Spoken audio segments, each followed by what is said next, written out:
just become a serial bugler, man. Just put it in the put it put it in the car and just crack the window every now and then and rip a bugle.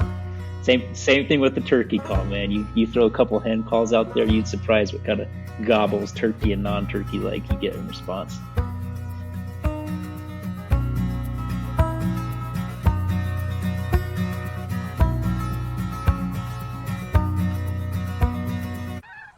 Since 1936, the National Wildlife Federation has worked with hunters and anglers to pass the most important conservation laws in American history and to protect our sporting traditions. This podcast explores our history, our values, and the work we do to safeguard the fish and wildlife that fuel our passions. We are NWF Outdoors. Welcome to the NWF Outdoors podcast. This is your host, Aaron Kindle. Today I have a good buddy as a guest, which I'm happy to have on. We got a lot of cool stuff to talk about. My guest today is Jeremy Romero. How you doing, Jeremy? What's going on? Yeah, I'm doing fine, Aaron. Appreciate you asking me to be on the podcast today. Yeah, and Jeremy's had some fun and interesting adventures lately. Maybe we can talk a little bit about those, but first, I'll tell folks a little bit about him. Jeremy is a lifelong Northern New Mexican from a long lineage of Hispanic culture and hunting and fishing family and public land users.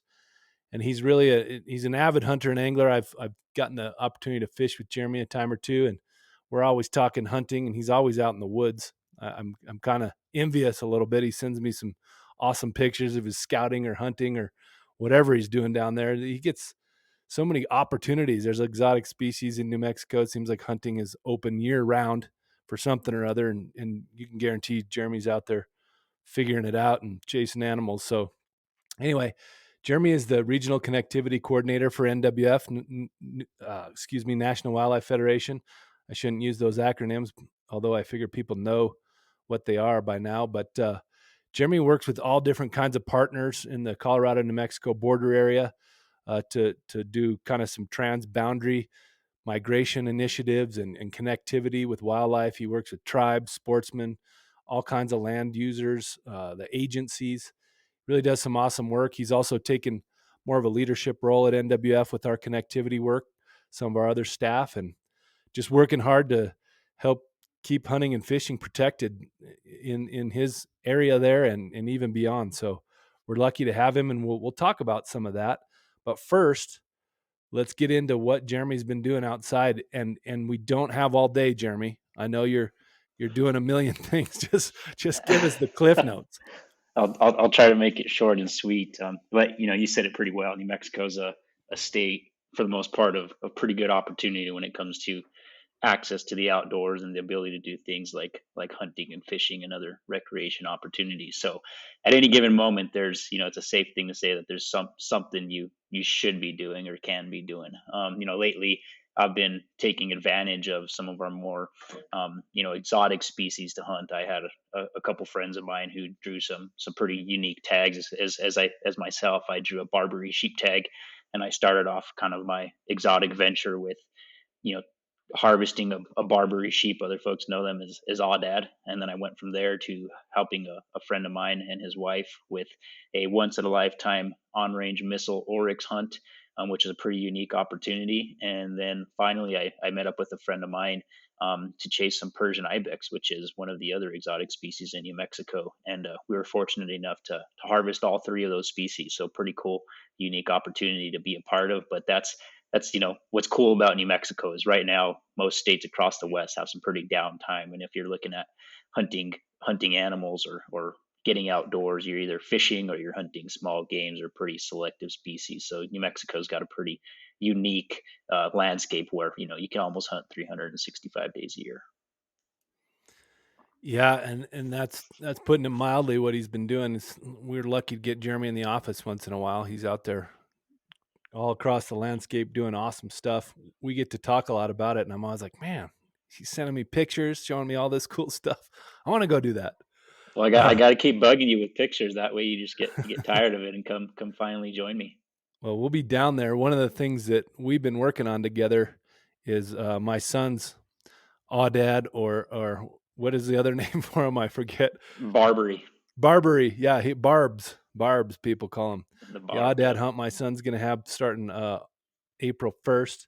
Been talking that up, and Jeremy's sending me pictures of critters all over the landscape and getting my boy pretty riled up. And we're talking some fishing. Jeremy coming up my way for some fishing and all kinds of good stuff. But I've been we had Snowmageddon in Colorado here the other day. I didn't get a huge chunk where I live, but my local ski hill here got 2 feet. So got out skiing in a nice big powder day on Sunday, and been working with my boy on his new bow, and it's tag time. We're trying to get our tags set up for hunting season this fall. So been getting out some. I also did a backpacking trip with my group of buddies that we've been doing for more than 20 years. I like And that. Talk a little bit about that more. That's a pretty cool trip. yeah, we actually went into Bears Ears National Monument, which it's an area I've been visiting for a long time. I didn't even know which exact parts of it were Bears Ears. And then, these latter years, as Bears Ears has been more in the news for lots of different reasons, I've started to kind of understand that area as Bears Ears. But canyons we were in had lots of awesome cliff dwellings, and we found little pieces that had been worked, little rock pieces that had been worked, by Native Americans and folks who've lived there for thousands of years. It was a really cool experience. Nice to see that stuff still exists, and just fun to spend some time out there. It really is a place that, when you step foot on that ground, it's like walking back in time. It's just there's so much cultural significance there. The wildlife is amazing in itself, but then just hiking and being able to see firsthand the different landscape features, seeing the cultures and the traditions that were there before you. I mean, man, that place is just littered with so much history. Littered probably isn't the best word, but it really is, right? Like Yeah. there's so much culture and history around that area that it's really and truly is a pretty special place to get the opportunity to venture and explore. Yeah, and I remember you got a turkey in Bears Ears. What? It's got to be 4 or 5 years ago now. Yeah, I think it's going on. It'll be 5 years probably in May, but Utah's one of those unique states where they have a draw opportunity for big game, turkeys alike, and then they also have some over the counter OTC opportunities. And so I usually, if I don't draw the general tag, then I try to do the limited tag, excuse me. I try to just pick up the general tag and go hunt turkeys in May. But yeah, I was fortunate enough to go up there and harvest a turkey, and actually not too far from the bear's ears themselves. Nice. Yeah, if you look around on our NWF Sporting website and some of our other materials, you'll likely come across that photo of Jeremy and his Tom and Bears Ears a handful of years ago. It's a good one. Disregard the big smile from ear to ear. Oh, that's the best part. Everybody's happy when they get a nice Tom like that. Well, let's jump in a little on some of the stuff we wanted to talk about it, and a lot of it's a perfect segue in one way, because we wanted to just talk some spring action, right? We got turkey hunting coming up. We have shed hunting. People are starting to think about. We wanted to talk a little bit about just prepping up for turkey hunting. I know you're always doing all kinds of stuff, helping people get out. One of the things I love about you the most is you're helping somebody get in the field pretty much every time I talk to you. And so I thought it was a cool thing to talk about a little bit, because I know you expressed a desire to just, this time of year, it's a good time to take stock, get everything cleaned up, get ready to roll.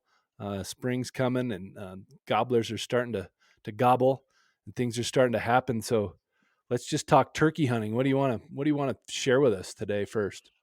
Well, I think you nailed it. The nail on the head there.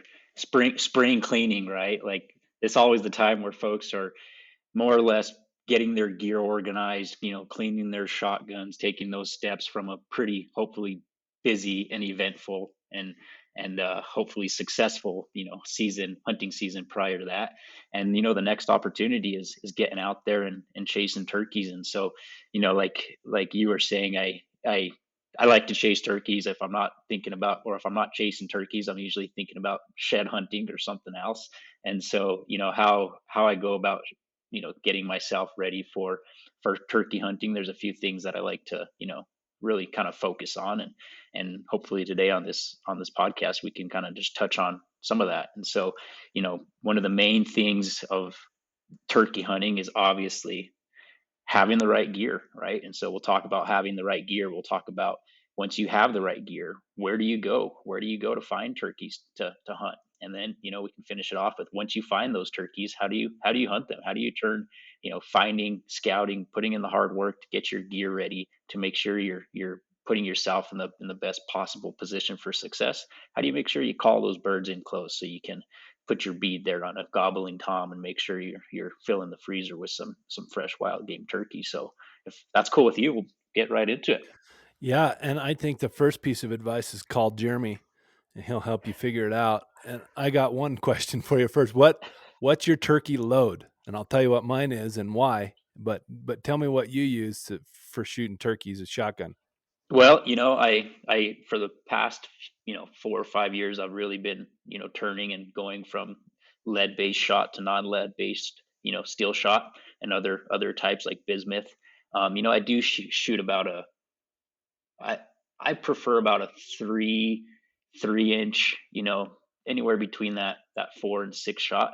I tend to like. And bismuth is something that I've been uh, playing with, or interacting with a little bit more, and I've been liking that. But something that's not going to knock your shoulder off, and something that's not obviously going to be large enough to down a gobbling tom. So I don't like the 3.5 loads because they're just a little bit too big. I don't like the 2 and 3/4 because they seem just a little bit small. But those 3 inch, right in that 4 to 6 shot seems to be pretty well do good for me.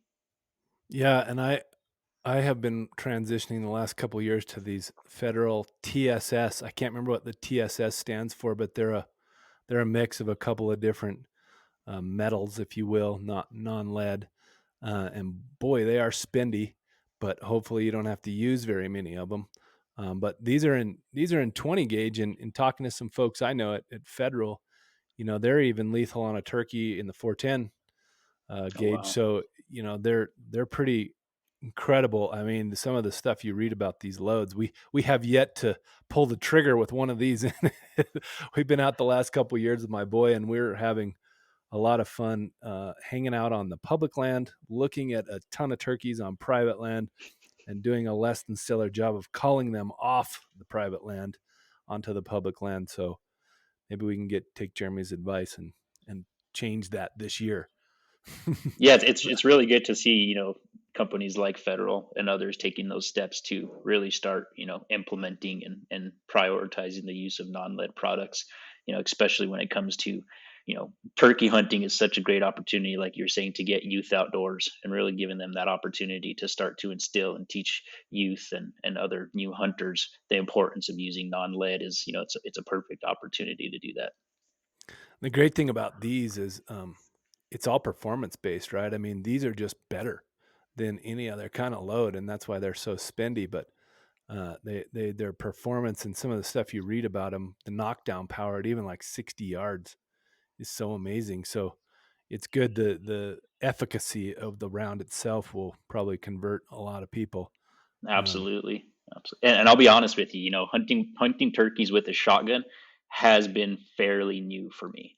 I was the kind of person who chased every animal possible with my bow. I love, pretty diehard archer, and any opportunity I can to chase anything I do. And so for the last, couple of years, I put down the bow and been chasing turkeys with a shotgun. But there's an opportunity, and there's a way you can get it done with a bow. It's a lot more difficult. It takes a lot more patience and being ninja like and sneaky, but it can be done, and it's been kicking my butt the last few years. So I defaulted to the shotgun, but it's a pretty cool opportunity, and pretty neat to chase turkeys with a bow. I usually have another person with me, and I'll try my attempt with an arrow, and if I fail, then it's usually a follow up with my buddy on the shotgun, just to tell me that you should have been carrying a shotgun the whole time. But I'll keep trying with my bow, and sooner or later I'll get it done. what's the turkey situation in New Mexico? I mean, I gotta imagine they're growing fast, the populations, and and doing pretty well. It's some of the best kind of habitat you can imagine. Yeah, it's, we got really good habitat, but like all places, it's indicative of the climate around it. So any, given years we can have with less drought and more snowpack and a good monsoon, early season in the spring, we can have a lot of water and have a lot of forage for turkeys. Those years you can really find them, and numbers are pretty well. There's other years where we just don't have a lot of water, don't get those dandelions, we don't get, acorns, and because of that, those turkey populations also can take a hit.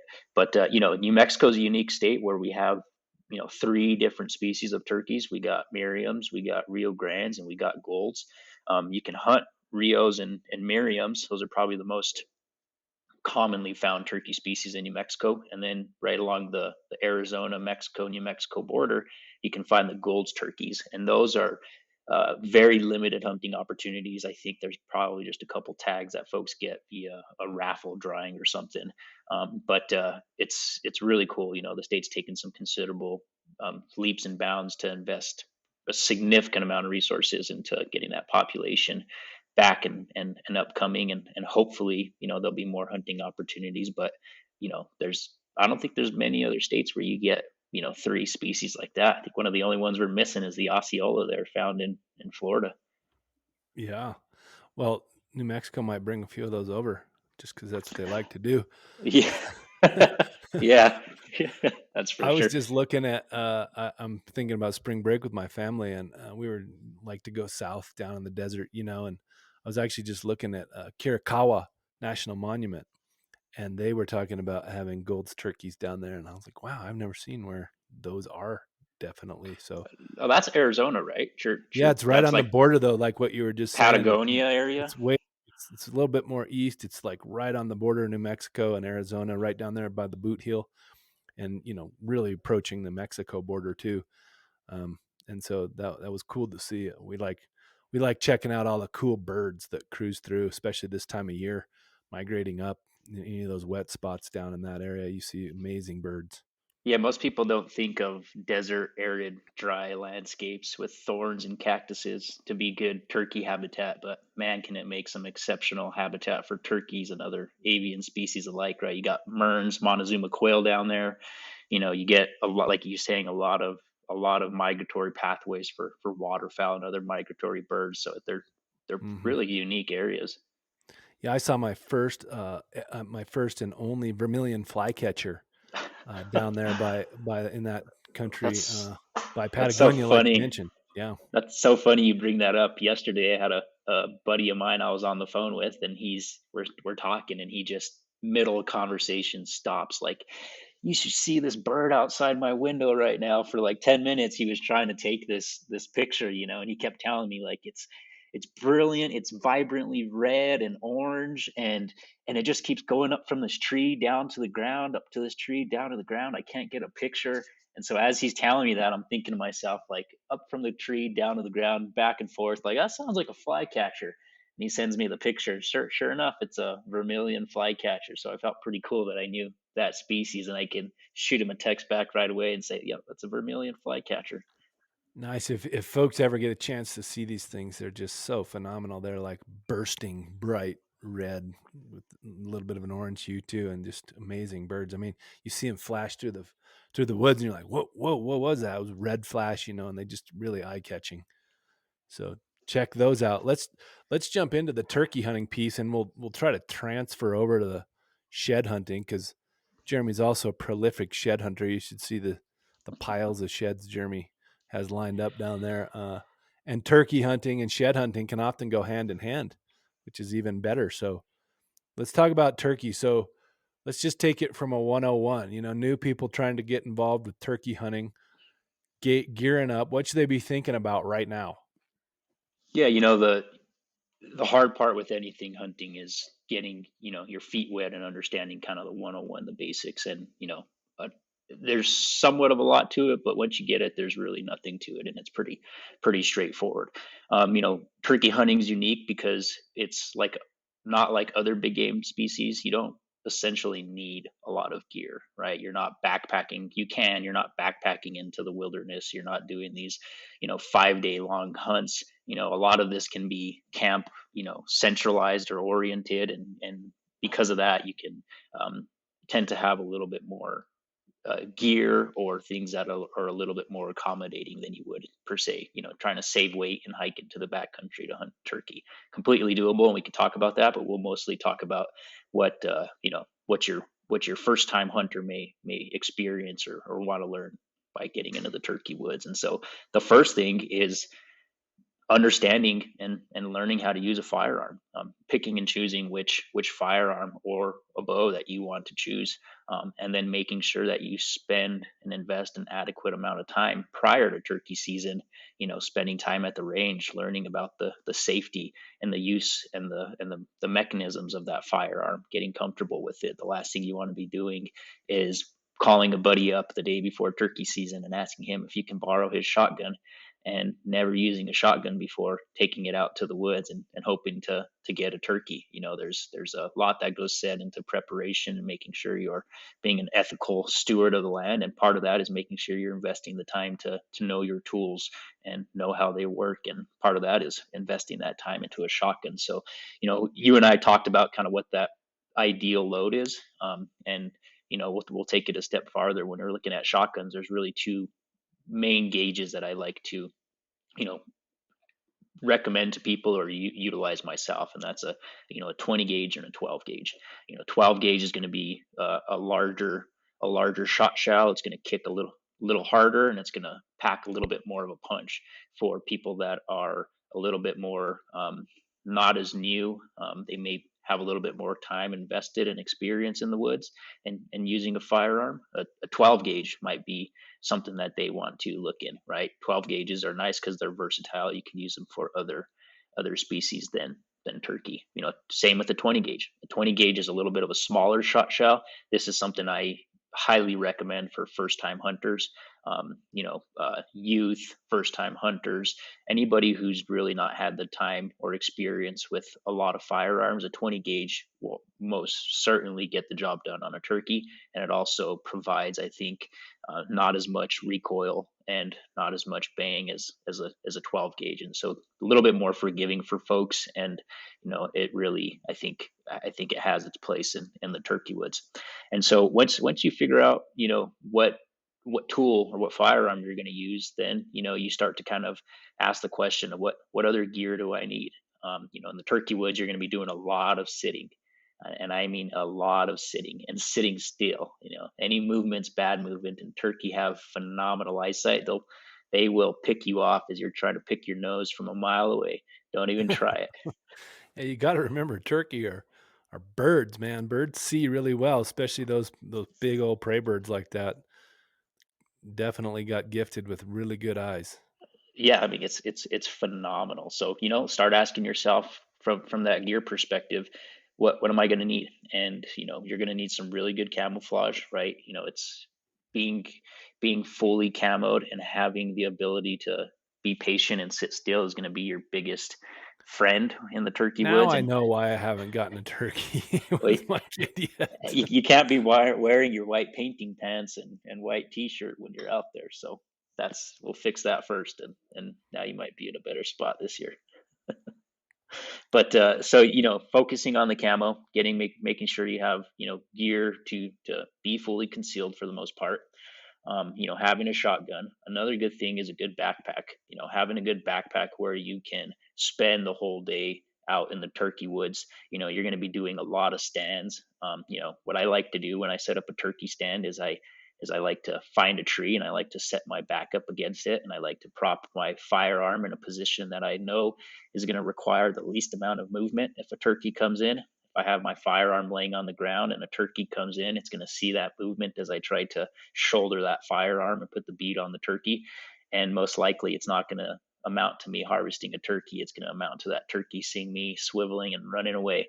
And so, having a good backpack and a good kind of, you see these turkey vests that have seats on the bottom of the vest, and it looks kind of funny with a guy running around the turkey woods with a seat hanging off his backside on a vest. But take it from someone who's been turkey hunting a long time. Having a good seat and having something that provides a little cushion as you're sitting there for hours on hours is important. So think about a good cushion.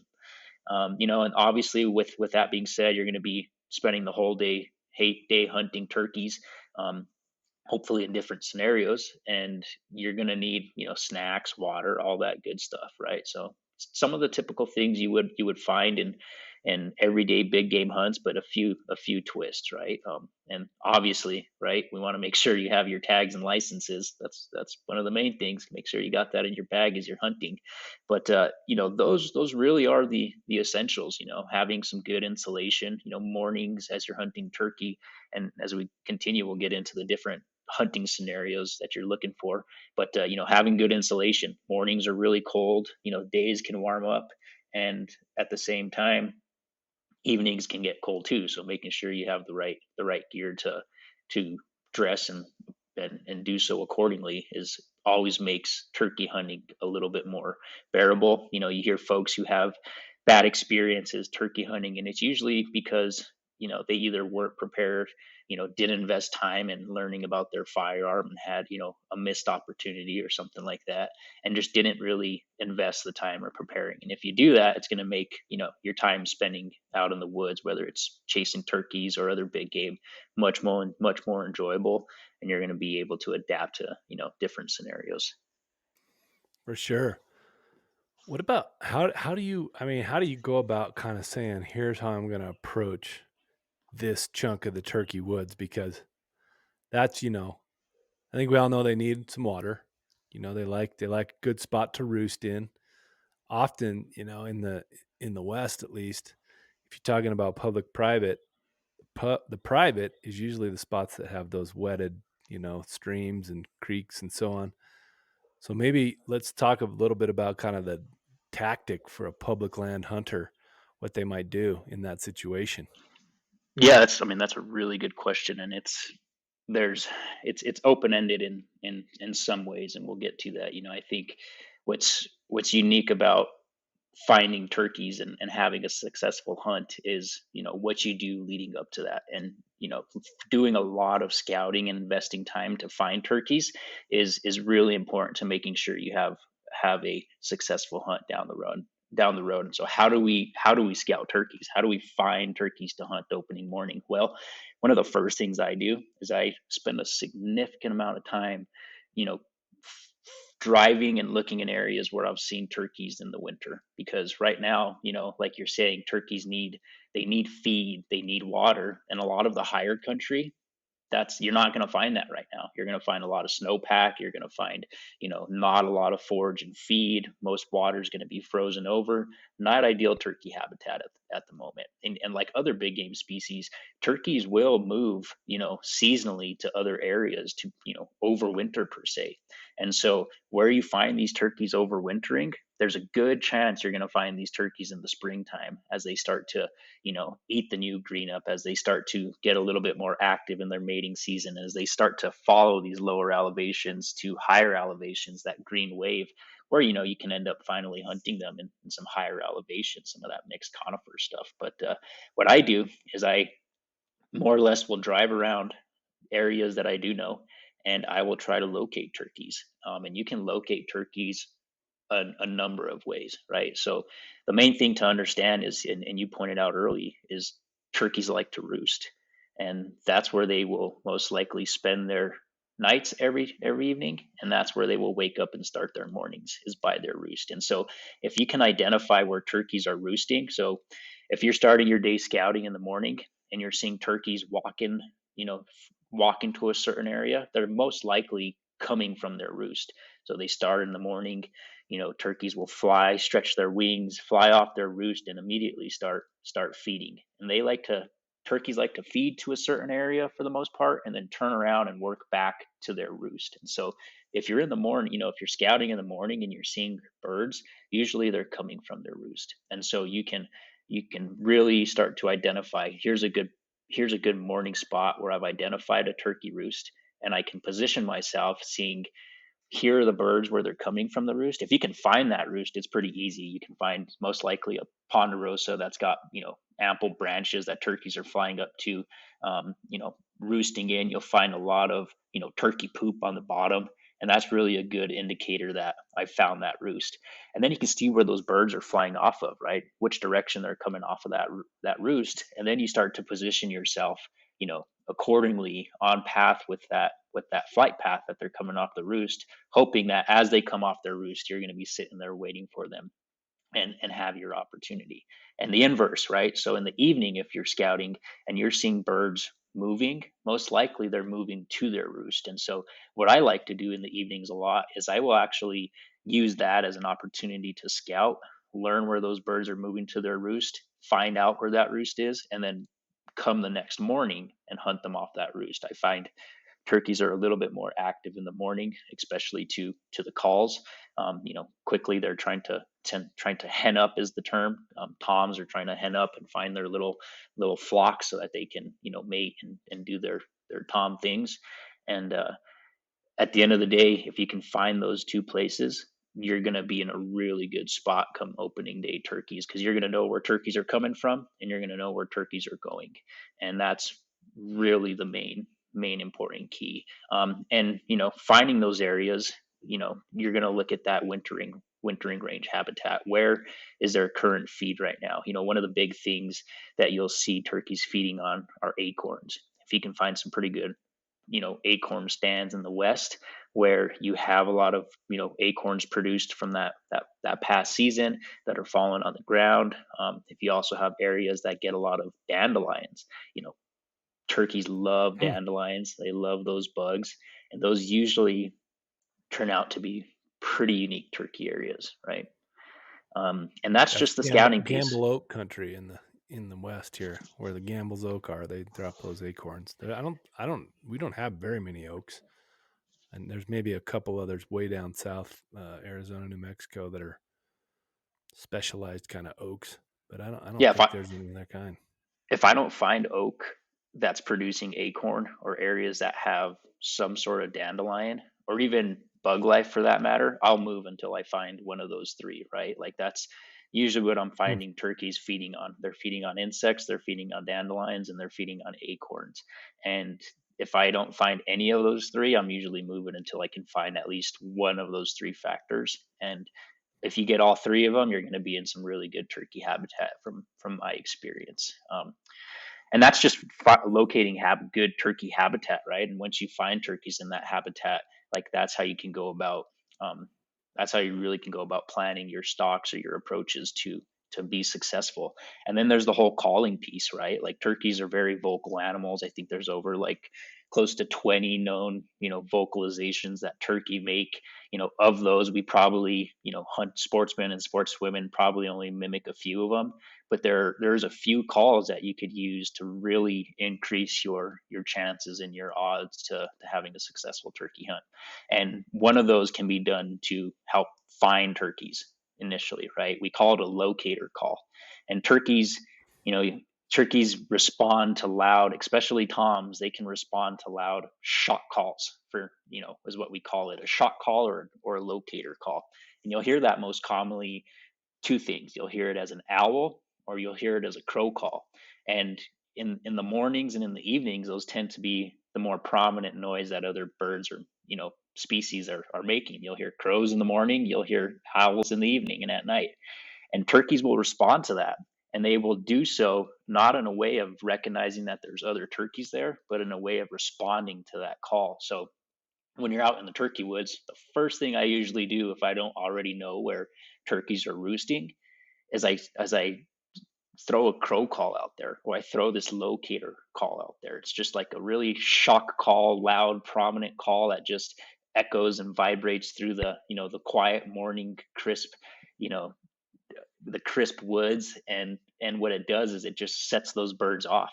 And a lot of times if there's a gobbler around there, he will respond and he will gobble to that locator call, and it gives you a good idea of where he's at, where do I need to get to be able to set up a stand and hopefully draw that turkey in. So once we've established where turkeys are staying, where they're living, where some good hunting habitat is, once we have all of our gear and we know what we need to hopefully get the job done, we go to setting up a stand.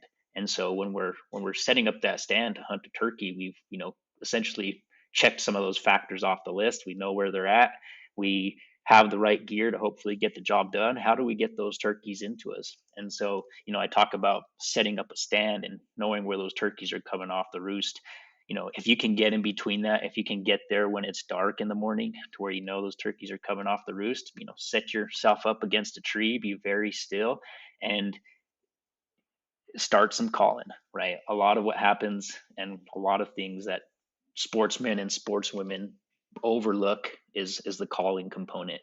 And invest. It's like a shotgun. If you're gonna pick up a call the day before the hunt, it's going to be real difficult, and your chances of actually calling in a turkey could happen, don't get me wrong, but it's going to be very difficult. So there's really three types of calls that the turkey hunters use. That's a diaphragm call. Folks have seen it like a elk call, goes in the mouth. There's also a box call, and there's a slate call, right? You'll see the box call have chalk in it. Folks just kind of screech it. And then the slate call is a slate with a stick in it for the most part, and people are chirping at the slate and making turkey like noises. I like to use a box call, and I like to use a diaphragm call. The reason I like to use a diaphragm call is I can do it in my mouth without minimal movement, right? And I can have one gun or one hand ready on the shotgun continuously at the same time, making calls and hoping that I can lure in that bird and then be in a ready shoot position to where I don't get busted from that bird when the opportunity presents itself. And so, taking the time to invest in those calls and know which ones are good, not necessarily good, but which ones are effective in your own terms, which ones you're really good at, are going to be critical. I've got all three, and I'm not good at any. How's that stack up? Well, you should be practicing it right now as we're talking on this podcast, man. You got to be I know. chirping that thing in the car. Be chirping that thing. Take it to elk season. I invest a lot of time in calling elk, and there's many days where I'm driving down the road with a bugle in my hand, blowing the bugle in the truck, or doing it outside as people are working construction. Everyone needs a bugle now and then, but you got to find those times to practice, man. Yeah, when you hear a bugle, and it's especially when it's not like out in the woods, it always gets everybody smiling and go, "Oh, what the heck's that?" That's you're right. Maybe we should just bugle more often. Just period. I think it'd be a good idea. Just become a serial bugler, man. Just put it in the Serial put bugler. it put it in the car, and just crack the window every now and then and rip a bugle. Same thing with the turkey call, man. You throw a couple hand calls out there, you'd surprise what kind of gobbles turkey and non-turkey like you get in response. Yeah. Well, let's talk a little bit too about the shed hunting aspect of it. I know you're a prolific shed hunter, and when you're out there turkeying, I know you got your binos and you're looking on the hillsides and doing all the stuff. And I think most states now have, or a lot of them are moving to shed hunting season, which almost, I think in Colorado, it's if it's not the same day, it's dang close. I know our turkey season is usually second weekend of April in the spring, and you're not allowed to hunt sheds until April 15th. So it makes a lot of sense that they would coincide. You do a good deal of both at the same time. What are your tactics while you're out there turkey hunting, trying to shed hunt? Well, that's funny you bring that up and ask that. Is because I really got into shed hunting by turkey hunting, right? So I would go out there and I'd find sheds because I was turkey hunting, and then I would end up picking up a lot of sheds and not turkey hunting. And so I've learned to essentially split the two for the most part. There's places where I will turkey hunt and shed hunt at the same time, but for the most part, I try to separate the two, just because the hope is you're going to come out with a heavy pack full of antlers, and that's not going to provide much room for carrying a shotgun and carrying out a turkey. But at the same time, on the inverse, you can be carrying out a turkey versus a pack full of sheds. And so I'll try to pick and choose. I have done both at the same time, and packs can get pretty heavy when you're carrying out a load full of sheds and a turkey on your back with a shotgun. It's doable, but Oh, I come on. I don't want prefer. to hear that. That's spoils. I got But too many great things on my back. My pack's heavy. That's funny. Come hang out. You got to You take it. got the standing offer. Well, I'll be happy to load a turkey on your back with some sheds. We'll be over soon. But you brought up a really interesting point, and that's that you can do both of these activities essentially at the same time, right? And in doing so, you're doing it at a time that really is important to the work I do around connectivity and migration corridors, right? You hear winter range, you hear winter habitat, and so when you're shed hunting, that's what you're looking for. And when you're hunting for turkeys, you're essentially hunting turkeys in big game wintering range habitat, right? And so states like New Mexico that don't have shed closures or shed hunting season dates, um, you can go out and do it at all, shed hunt and hike around looking for last year's antlers whenever. Places like Colorado, I think even Utah, Wyoming, they all have shed seasons, and it's for a really good reason, right? Like as animals are utilizing these landscapes, they need to be essentially undisturbed. And so as shed hunters, the first thing we're doing is we're putting boots and putting miles on our boots in this country that can have essentially negative effects on wildlife. And we'll talk a little bit more about that as we get into more or less the depths of shed hunting. But shed hunting is one of my favorite things to do, right? I mean, it's one of the things where every year, given that that animal's not harvested, a buck or a bull is going to drop its antlers, and they do it in essentially their winter range. And so when you're looking for areas to start to learn to shed hunt, or areas to potentially look, like, sure, as you're hiking around, you'll pick up a shed here and there, and that very well could be winter range. But when you start to really think about how to be an effective shed hunter, you start to look at, where am I going to find the most animals, preferably bucks and bulls, and where are they going to be dropping those antlers? And they're doing it in their winter range. So every year animals will summer in their summer range, where they eat a lot of forage and vegetation and build up a lot of energy reserves for things like mating season. So for elk and deer, you'll hear common terms like the rut, right? So deer and elk will get really fat, and they'll get a lot of energy and muscle, and they'll utilize that for the rut. But then at the same time, bucks and bulls will also ensure that, or take the steps to make sure that they have the right amount of vegetation and nutrition and energy reserves to survive a winter, right? We know winters in some places, especially the west, can be exceptionally hard on everything, especially wildlife. And so animals try to do a really good job of creating these reserves prior to migrating, but at the same time they want to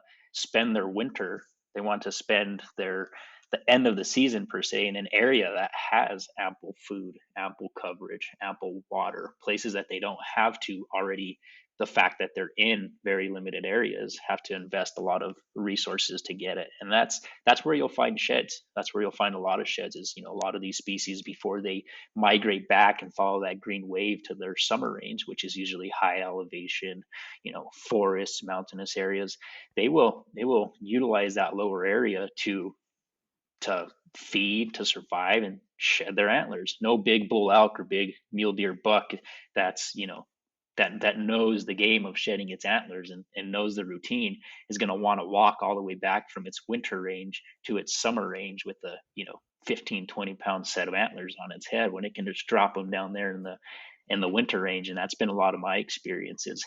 Yeah.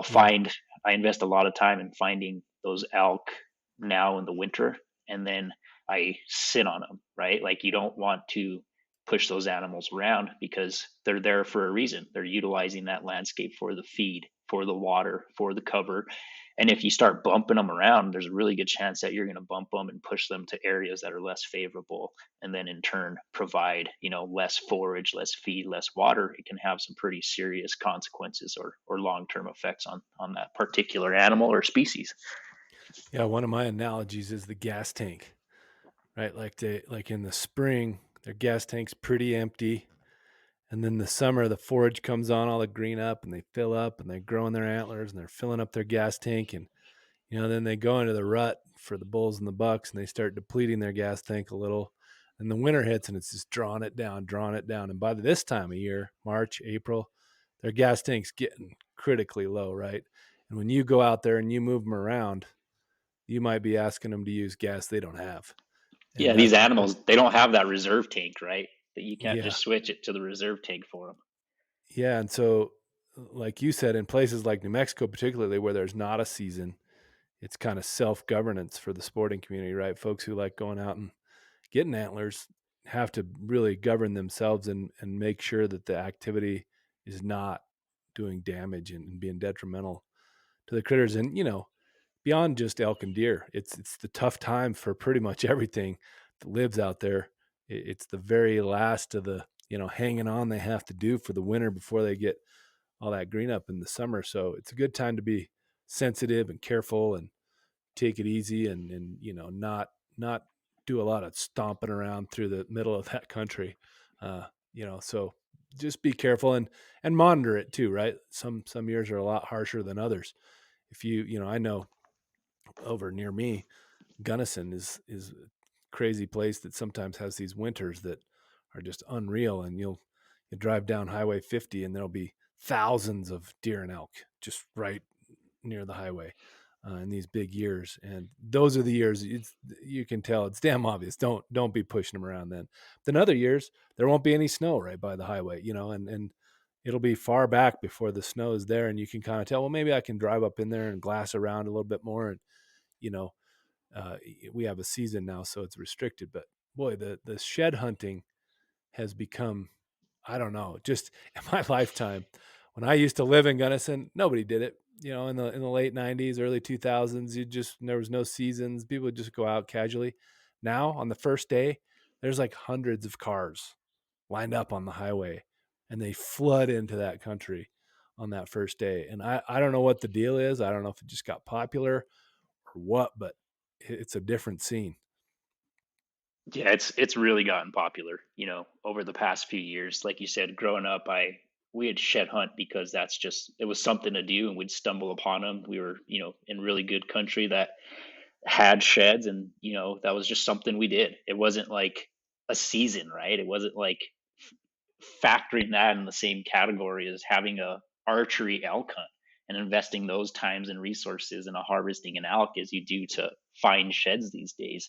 And it's become very popular, and because of that, like you said, we have hundreds of more people, if not thousands, just work in the hills looking for sheds, and that's not a bad thing, right? Like what's unique about sheds is it's as long as that animal is still alive and still healthy, it's gonna shed every year, right? So it's there's opportunity to find sheds. But with that many people, like you said, there's just also a really big opportunity to have some negative impacts on wildlife and their habitat. And you've seen states take closures. You've seen states, well, have season dates, but then at the same time institute closures. And you've also seen states that don't have closures, but also have things like education certificates, right? I think one of the main things that sportsmen and sportswomen can do to be more proactive and better stewards of the land and the resource is continue to be educated. And, first and foremost, realizing that even though we spend a lot of time out on the landscape, we're by no means experts of wildlife and wildlife biology and how our presence on the landscape can be negative or positively impacting those species. And so we've seen states like Utah that has a closure date and a season date, or excuse me, the ability to enact a closure. They have things like a certificate, right? So you have to actually take a course to teach you about the importance of shed hunting, right? So you learn as a sportsman, factoring in all these considerations of a harsh winter, no feed, little water, I shouldn't be out here pushing animals. Or the proper conditions to make it much more beneficial or able for that species to survive and give you the opportunity to go in there and find sheds. And so looking shed hunting and turkey hunting in particular are unique because they really happen at a time when wildlife are utilizing the landscapes for survival, right? especially our big ungulates. And so shed hunting in particular, like there's a lot of freedom and flexibility in being able to do so. But I would encourage sportsmen and women to, take it upon themselves to learn about those issues, those impacts, especially in their areas. But also, ensure and educate folks to know that just because there's a lot of sheds out there doesn't mean we go pick them up right now, especially when these animals are utilizing these landscapes. And you'll still see that in places where there are closures, right? Like it's such a competitive nature and competitive business that people will go out there, they'll hike, they'll find sheds, and then they'll leave them there, hoping that a week from today, when the season opens, they're going to still be there and they're going to go pick up these sheds. Like, sure, you're following the law, but you're also on the ground and you're also impacting wildlife that need to utilize that landscape. So I get it's a competitive business. I get there's a lot of attention behind it right now. But I think the best thing sportsmen and sportswomen can do is lead by example. And if we're going to lead by example, we need to take proper steps to educate ourselves, identify and understand those potential hazards or implications that can negatively affect wildlife.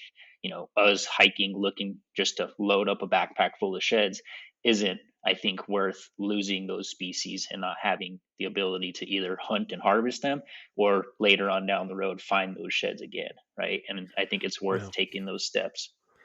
I think I'm starting to become a proponent in high use areas for some sort of license or permit or something, maybe $5 or something that the agencies can use to help manage it, because the use has exploded so much. It's pretty crazy. And so I guess the first thing is just pay attention, be careful, learn the area, learn what the conditions are like. And then after that, what are you doing, Jeremy, for as far as like strategies, to find sheds So and once you get through That's some a of that good question. country. Yeah. Yeah, it can be a tough question sometimes. So, you first and foremost need to be a couple things. You got to find that winter range, and once you find that winter range, you need to be aware of how winter conditions can affect that winter range, right? So, what I like to do is I find an area where I know elk are wintering, and a lot of times I will do that a lot, prior to shed season. So November, December, when elk are moving away from the rut, them big bulls are usually working to their winter range. And so I will spend the time and invest a lot of time to do my homework and learn where those animals are wintering. Once I do that and I find more or less the general location they're spending their winters, then I start to invest time and I start to look at things like seasonal weather patterns. If we're getting a lot of snow, where are these animals going to be located? North shady slopes tend to hold a lot more snow than south facing sunny slopes. And, because of that, those south facing sunny slopes that have less snow are going to have a lot more feed. And so I will focus my attention sometimes in winter range on those southern facing slopes. In years where you have a lot of snow, places like that can be key. In years where you have little snow, winter range is going to be a lot more usable, and therefore those animals are going to be a lot more spread out. And so, investing that time prior to the shed season opener, or prior to, you know, really getting your boots on the ground, I like to go to these areas and spend a lot of time behind glass, right? Like you can effectively scout by not walking those miles, by letting your eyes do it for you, and you can not disturb wildlife once you find them by glassing, right? Like it's a pretty safe practice to glass from the road into some really deep country and find elk, and do that for multiple days, right? I think one of the greatest kind of rules of thumb that I you know practice shed hunting by is, if I find elk, I will not go in there or disturb the area until I at least see all of those bulls shed. And by the time all of those bulls have shed, it's usually May, late April, and they're already starting to work back to their summer range. And so I feel like as a shed hunter, I've taken the appropriate steps to ensure I'm not disturbing those animals in the time they need it, and I'm ensuring that they're also starting to move away. So not only do they drop, but I'll start to see a lot of those bulls moving out of that country. And that's a pretty good sign to me that they're starting to essentially follow that green wave back to their summer range. And I feel confident as a shed hunter, I'm not going to go in there and bust animals. And if you do, hopefully it's at a time where, the landscape can provide for them, and they're not in a time where you're going to bump them to an area where it's going to be real detrimental to their existence or survival. So those are probably the big main tips: is having good glass, finding that winter range, using those kind of sunnier sides to to glass and find those animals. But you find those animals now, you're going to find their sheds there. And investing in a lot of time behind a good pair of binoculars to pick apart that country. It's essentially finding a needle in a haystack. But once you see it, you're like, oh yeah, that's obvious. Why haven't I been seeing these all the time? So they're out there, put in the time and the work, and be a steward and be a conscious, mindful sportsman and sportswoman as you're out there, and have fun. Get on, get after it this year. Find some turkeys, find some sheds, but now you're a little bit more educated, so do so accordingly. Yeah, I like it. It's a good time to get out. It's spring is in the air, right? It's crisp. It's awesome. It's green. It's starting to happen. It just has a good feeling. Well, we'd be remiss, Jeremy. I mean, we've talked about this and we could keep talking about it, but we'd be remiss if we didn't touch on your work and just the importance of migration and wildlife corridors and connectivity, and kind of what the latest and greatest is. We have a new administration, and some of the things we saw in the last administration were related to migration corridors, and a lot of folks kind of want to know, what are we doing now? We had what we all know as the Secretarial Order 3362, and it was a big game migration order from the Department of Interior, Secretary Bernhardt at the time, and basically it was protecting. I don't know, maybe protecting is the wrong word. Maybe shined a magnifying glass on the way these animals move and their winter range and what they need to carry out their life cycle, and kind of prescribed, thinking about that as you're doing things like resource management planning, forest planning, those kinds of things. And uh, you know, since it's an administrative thing, right? It was just a directive. Every time the administration changes, there's the opportunity to continue it, drop it, figure out what's going to happen next. So let's jump in a little bit to what we're looking at now, and where that lies, and in your work, the interface between those. You said it perfectly. I think it's a pretty exciting time, right? I think with the new administration, with an administration that is focused on our natural resources and the protection of such, it really gives us an opportunity to focus our attention on things like corridors and connectivity, and to touch on past efforts and work from previous administrations. The previous administration, as you said, did institute Secretarial Order 3362, which has been a significant resource and tool or initiative per se to help better understand and better develop on the ground practices and opportunities to better manage and prioritize landscape connectivity and wildlife migrations, especially for big game species in western states, right? That's really what 3362 focused on. But my work is just that, right? Is how do we continue to enhance, promote, and maintain wildlife connectivity and migration corridors, and how do we do so in a way that also protects, our right as sportsmen and sportswomen to be able to continue to hunt, and how do we continue to hunt and make sure that wildlife are still, existing on this landscape in a way that allows us to manage them and hunt for these different species. And so, a lot of my work is bringing folks together. As we know, wildlife know no boundaries per se, and so when wildlife move from private lands to tribal lands to public lands, we need to make sure that all of these individuals are working together to have common best management practices, to have transparency as they communicate, to work together to manage for the habitat and the species alike. And it's a big lift, it's a big ask, and it can be difficult in times, but when you get collaboration and buy-in from pretty diverse groups of people from, tribes, private landowners, state and federal agencies, and the NGO community, you can do some pretty impactful things. And so we've seen that, with the Wyoming Wildlife Migration Initiative. We've seen that with, the Upper Rio Grande Wildlife Initiative that I've been a part of. And various other examples across the West. But a lot of my work that I do focus on is how do we affect change through the best available science, best management practices, but also how do we do that through working to change and affect both state and federal legislative and administrative policy. And some of the newest opportunities that we do have with like first and foremost, yesterday we saw a significant step in history where Congresswoman Deb Haaland was confirmed as the Secretary of the Interior. I've had some really good interactions and past work with Secretary Haaland, specifically around sporting issues and specifically around migration corridors and habitat connectivity. And it's such a good feeling to have such a champion in a position to prioritize these conservation issues that are things that we're passionate about, right? It's really good to have someone who can represent and champion a lot of these issues.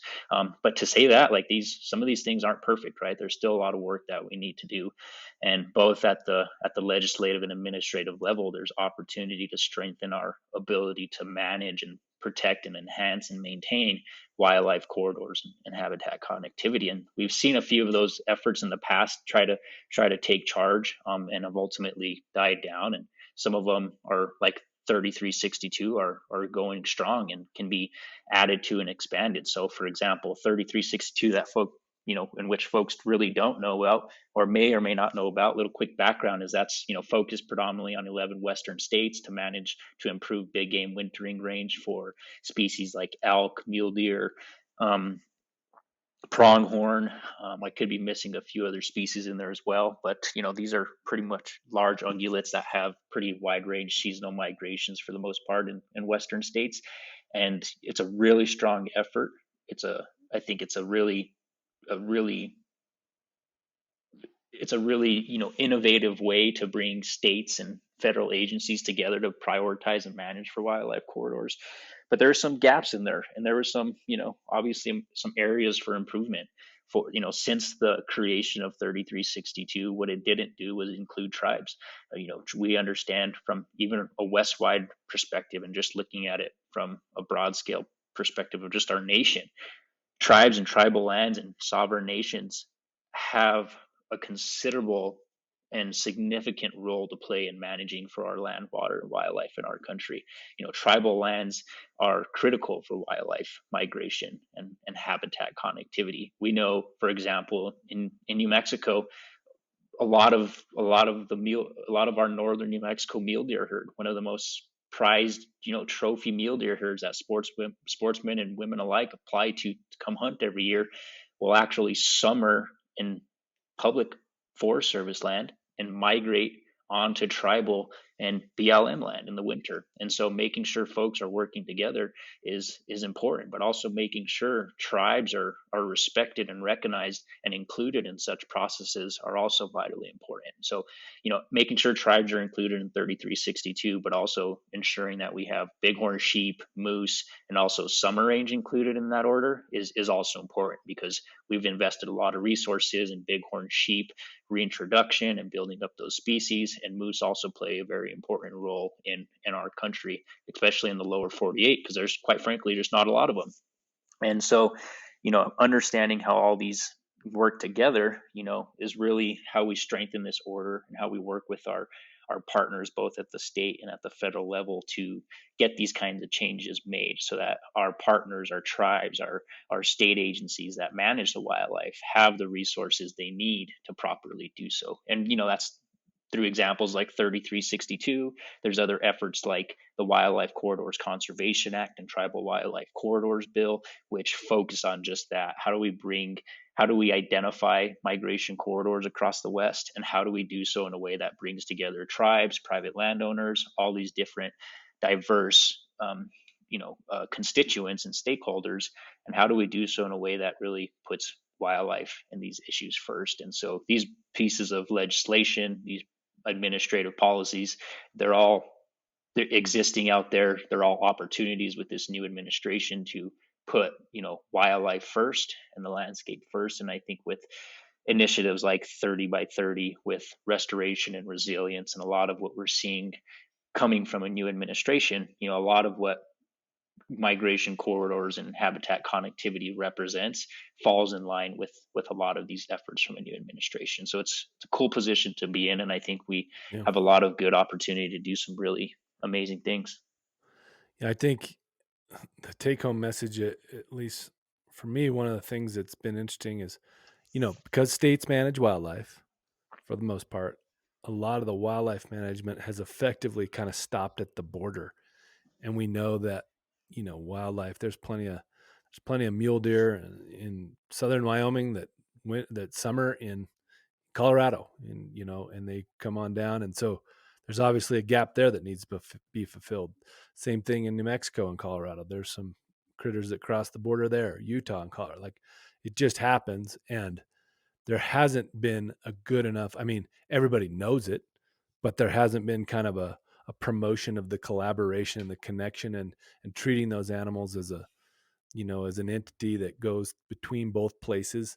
And I think the biggest thing that's happened with 3362 is it's kind of shined a spotlight and educated people on, hey, you know, when we see elk, for instance, in the high mountains in the summer, they don't live there all year, and what's happening between there and when you see them way down, on sage lands in the summer.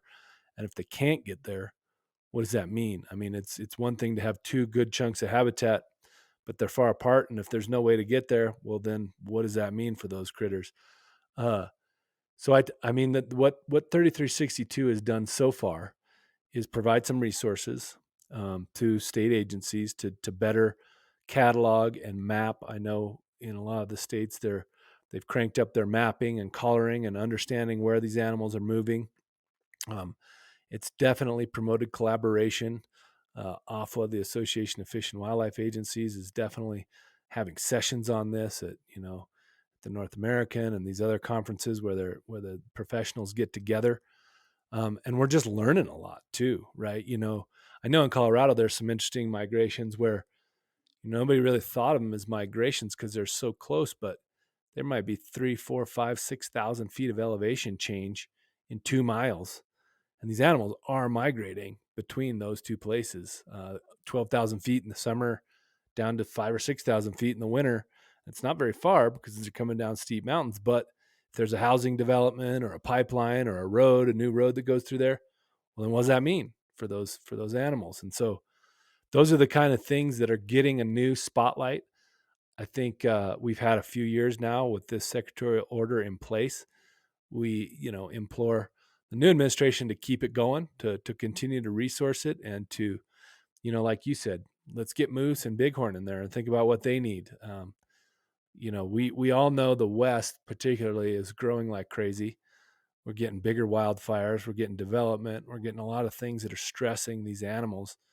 And so we need to know and understand what they're doing and why they're doing it. And then that way we can most appropriately manage them. And then the other part's the educational component, right? Like, a lot of people didn't know that this is exactly what happened, especially the non-sporting community, right? Hunters and anglers and lots of the sportsmen and women, they kind of know a lot of this stuff because it's part of being a good hunter. But getting other people to understand this, especially with the way development is going, man, the housing development, you put a housing development right in the middle of something that that changes things bad.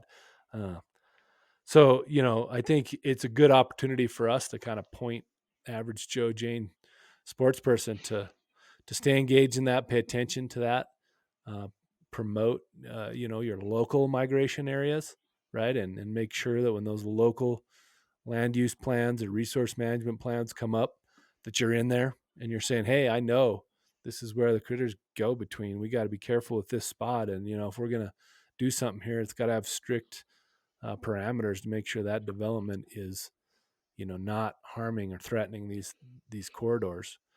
So what else in your work, Jeremy, are you specifically advocating for as far as, making these things we just touched on happen? One of the things you touched on, that I can definitely elaborate on more, that I've been focusing on, is forest plans, right? And right now, when we talk about 3362 in those efforts, that's predominantly focused on Department of Interior land, right? So BLM land, private land. That's mostly where that initiative was focused on, and understanding the importance that summer range, right? When we throw in the word summer range, like that's most likely not going to be on BLM land. That's going to be on higher elevation public Forest Service land, right? Managed by the Department of Agriculture. And so making sure Department of Ag, mimics and parallels a similar order like 3362 only ensures that, our wildlife and our landscapes are being prioritized by our federal land managers. And so we're really advocating hard for Department of Ag to, push that initiative and to create something of similar, magnitude to 3362 that takes that step, that says, we as a federal land management agency are prioritizing our habitat and the wildlife that utilize it, and taking those steps to do so. And one of the best ways to do that is through the forest planning process. Right now, in 2012 they enacted the 2012 planning rule. So basically it told forests across the country to relook at your forest land management plan. For folks that don't know, national forest system and Forest Service land, the National Forest Service, the national forest in your backyard is home to a land of multiple uses. And so the Forest Service has to create a management plan that lasts anywhere from 10 to 15 years. And in that plan, it tells you how the forest is going to best manage for all of these different uses, right? Wildlife, grazing, logging, recreation from trails, wild and scenic rivers. They're all touched on in these plans. And so, being that these forests, redevelop these plans and they last for 10 to 15 years, when they're doing so, it gives you the opportunity to engage and have change that's going to last for 10, 15 years or longer. And so we've really been working through the forest planning process to advocate for kind of two things, and that's forest wide management prescriptions. So best management practices that make sure wildlife and their habitat, looking through the corridor and connectivity lens, is prioritized and managed through the longevity of that plan. But then also recognizing where we do have science and data that's showing and illustrating wildlife movement through particular areas, that gives us the opportunity to have place-based protections. And through the forest planning process, we've done those through special management areas. So in New Mexico and Colorado, where just uniquely we have three forests undergoing a forest plan revision process. These are three forests in two regions. And so, we talk about how folks need to be on the same page. It's difficult, right? Even state game agencies that are managing with very similar approaches also have their own unique way of managing for wildlife. And so getting them on the same page can be difficult. Same thing with our federal agencies, right? Making sure that this national forest talking to this national forest, which is talking to this other national forest across the the border into Colorado, which is managed by a different region. Like, those can be difficult. And so making sure that these forests, the Carson, the Santa Fe, and the Rio Grande, that are all undergoing this revision process, are adopting these similar management approaches. So given that they are finalized and included in the final plan, these forests can manage accordingly and consistently across jurisdictional boundaries, and then, in turn have some pretty long-term positive effects for investing money on the ground, right? Like we've seen the Youth Conservation Corps be a big initiative now. How do we find jobs? How do we find areas to do this? Well, looking at restoration and resilience through the eyes of corridors and connectivity, we have areas, place-based opportunities where we can invest resources to promote wildlife habitat, get people in rural areas and different areas more involved, and stimulate the economy. So there's a lot of opportunity. That's one of the ways that we've really been with these new efforts, and with the past and new administrations, we've continuously advocated for the inclusion of such place-based areas in the forest plan revision process, but also those forest-wide management prescriptions. And the other thing I will add is, like, when it comes to managing for connectivity and corridors, it's important to be proactive in having these conversations beforehand, because if you don't, the way you see that is you see that by having no animals on the landscape. You see that by increasing development and habitat fragmentation. That's a much more, we respond to it after the fact, and it's harder to do that when species are declining, species are in peril, landscapes are being altered. If we take those steps to be proactive now and institute those changes, we don't have to try to make up for and then mitigate or restore the effects, and by not taking those initial steps to address those issues in the beginning.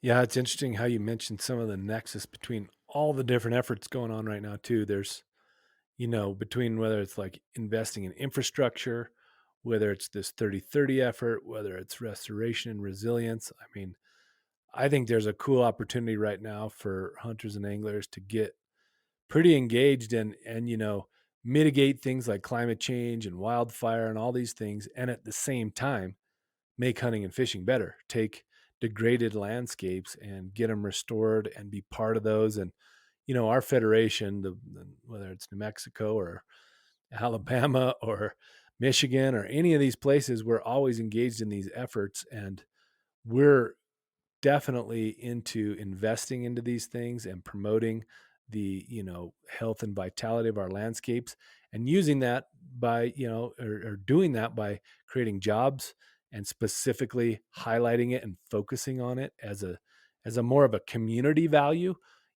for everyone, right? Because every time you fix landscape, you're helping songbirds, you're helping water quality, you're helping air quality, you're doing all these things that just have kind of exponentially better effects for all people and wildlife. And it's a cool thing. It's a once in a lifetime thing, maybe, that we'll get to both you know recover from COVID, hopefully, and do so by enhancing our wildlife and our landscapes and our our these places we love to hunt and fish. And that's a really cool thing. We're excited about it. We're working on it pretty hard. I know you're doing a lot of work, and we're doing a lot from the sporting lens, trying to figure out exactly what that's going to look like. It's an exciting time.